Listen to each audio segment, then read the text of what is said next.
This is TID 75, component ID 80. The natural vacuum leak detection has a medium leak detected during the engine running test.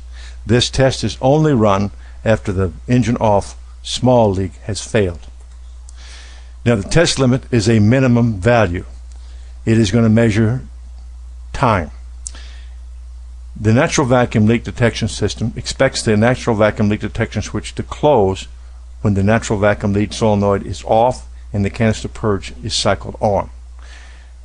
There's a check valve in the natural vacuum leak assembly that is going to hold vacuum for 4 to 7 inches when the vacuum solenoid or NVLD solenoid is in the de-energized or off position.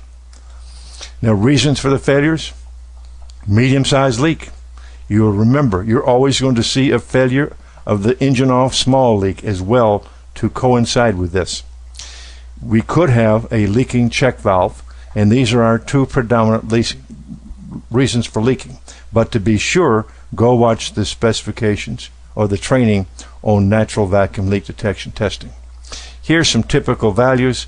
You can see we're reading 743 for the actual value, and the test value is 743 for a minimum. So right at that value, it barely passed.